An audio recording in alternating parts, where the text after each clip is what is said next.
Dr. Stephen Wallace was a renowned heart surgeon, admired for his skill and precision. After performing yet another successful surgery, he visited a cafe to unwind.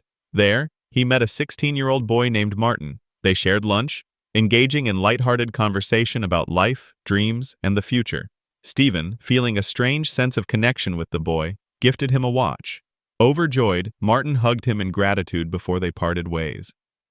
That evening, Stephen returned home to his wife, Anna, and their 2 children, Bob and Kimberly. Stephen playfully suggested Bob get a haircut, but the boy stubbornly refused, insisting he preferred it long. As the night wound down, Anna confided in Stephen that Bob aspired to become an ophthalmologist, following in her footsteps rather than his father's. This revelation unsettled Stephen, though Anna knew just how to distract him. She undressed and lay still beside him like a lifeless doll, an intimacy that oddly comforted him. The next morning, Martin visited the hospital again, proudly displaying the watch Stephen had given him. He thanked Stephen once more, but the surgeon was taken aback by the boy's unannounced visit. After work, they met again, and Stephen invited Martin to his home to meet his family over the weekend. When the time came, Martin arrived at Stephen's house with flowers for Anna. He quickly bonded with Bob and Kimberly. In a peculiar moment, Bob asked Martin if he had armpit hair, prompting Martin to show off his physique. Kimberly, intrigued, complimented him. As they went for a walk, Kimberly sang a song, and before long, she found herself falling for Martin. That evening, Anna warmly invited Martin to stay the night, but he declined, explaining that he needed to help his mother, who lived in far less fortunate circumstances. Curious, Anna inquired about Martin's parents. Stephen hesitated before revealing that Martin's father had died in a car accident, but the truth was more complex. The next evening, Martin invited Stephen to his home for dinner. When Stephen arrived, Martin's mother greeted him with a familiarity that suggested they shared a past. They hadn't seen each other in 2 years. The air between them was charged with unspoken words. Later, as Martin excused himself for bed, his mother sat closer to Stephen, gently taking his hand. She confessed her feelings for him. Uncomfortable, Stephen stood abruptly and left. That night, he told Anna nothing about where he had been. The next morning, Martin unexpectedly appeared at Stephen's office, claiming that his heart ached, and he feared he would suffer the same fate as his father. In truth, Martin's father hadn't died in a car accident. He had died on Stephen's operating table. After a thorough examination, Stephen assured Martin that he was perfectly healthy. But when Martin once again invited him over, Stephen declined. Martin insisted that Stephen and his mother belonged together. It was then that Stephen realized Martin was overstepping personal boundaries. Where are you? I called you 100 times. Didn't you see my calls? He cut off contact, ignoring Martin's calls. Soon after, Stephen regretted introducing Martin to his family. Kimberly excitedly told him that she had gone for a motorcycle ride with the boy, deepening Stephen's unease. Meanwhile, Bob started showing signs of a mysterious illness.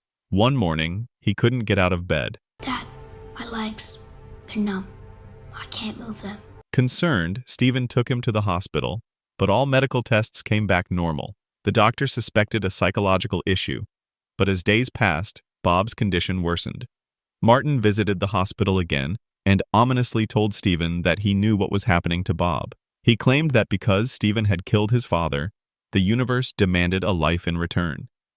One of Stephen's family members would have to die, or all of them would succumb to a cruel fate, starting with paralysis, then refusal to eat, and ultimately, bleeding from the eyes. Stephen dismissed Martin's words as insanity and threw him out. Desperate, Stephen tried everything to get Bob to eat, even forcing a donut into his mouth. But Bob only grew weaker. Meanwhile, Kimberly continued to spend time with Martin. He warned her about the impending doom of her family. Oddly, instead of fearing him, she felt sorry for Stephen. As the days passed, Stephen could no longer ignore the eerie accuracy of Martin's prophecy. Kimberly, too, fell ill. Anna, desperate for answers, confronted Martin at his home. Martin admitted that he didn't want their family to suffer, but justice had to be served. He then accused Stephen of flirting with his mother. Determined to uncover the truth, Anna seduced one of Stephen's colleagues, coaxing him into revealing a dark secret. Stephen had been drunk during Martin's father's surgery. His negligence had cost a man his life. Anna watched in horror as her children deteriorated. Over dinner, Stephen suggested taking the kids on a picnic, trying to maintain a sense of normalcy. But Anna, furious, couldn't believe he was discussing trivial matters while their children were dying. That night, Stephen lay awake, plagued by guilt and fear. The next morning, he made a drastic decision. He kidnapped Martin and locked him in the basement, demanding that he undo the curse. But Martin simply stared at him, silent and unmoved. As Kimberly sat by the window smoking, she told Bob she was certain their father would choose to sacrifice him. In a desperate attempt to change Stephen's mind, Bob cut his hair, so that his father will save his life. Dad, look, I cut my hair just like you wanted me to. Stephen realizes he'll have to kill one of his children. Realizing he had no choice but to decide, Stephen visited his children's school, asking the principal which of them had a brighter future. The principal, bewildered, refused to make such a choice. That night, Anna lay beside Stephen, urging him to choose. If he acted now, they could have another child. It was the logical solution, she argued.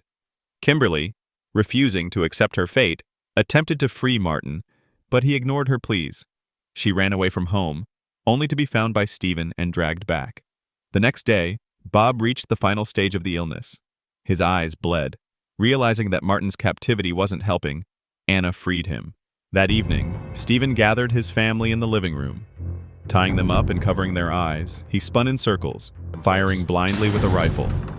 Shot after shot rang out until finally, Bob collapsed. With his son's death, the curse was lifted. The family resumed their lives, their tragedy left unspoken. And this is where the movie ends.